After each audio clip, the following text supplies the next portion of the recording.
May Mendoza update and Happy Friday Dobercad sa Eat Bulaga. Ang OTD ni May, naka all black. Eat Bulaga.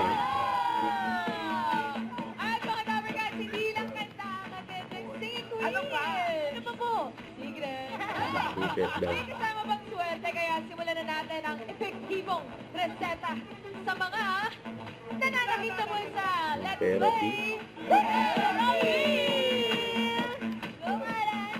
Sa nananakit na bulsa. Yan 45 sila po, May. magka-birthday po tayo. Miles, Ay, si Bossing, nagka-birthday pa nga.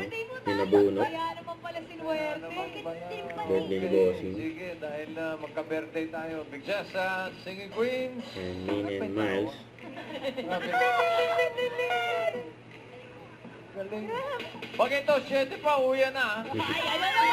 Uwi na daw. Diba? Uwi na si May. Ari, 3, Okay, kulang. Sayang.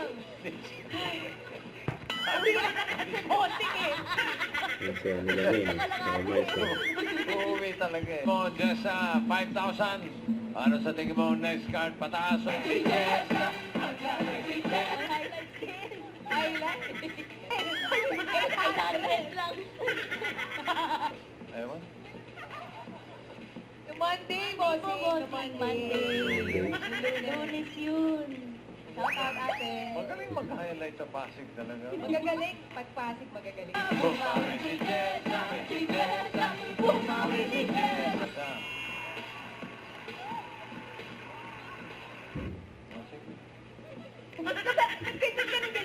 Nangaray ka man. Nervous daw siya. Love you, Ben. At pinakita yung tattoo. Bossing. Pwede? Tapos infinity, nakalagay Ben. Tapos yun sa isa, shout out din sa Ben. Hindi ako pinilin. Okay. Jean, patingin! Shout out. Shout out sa mga Shout out. Dabarkan sa atin sa barangay, pinagbuhatan. Congratulations Ate Jessa at kamustahin naman natin ang Team Barangay, mga kuyas! Hoy! Aldo! Eat Bulaga. Kuya! Don't forget to subscribe, click the notification bell for my update. This is Richard the Action Vlog. Stay tuned for more videos. See ya.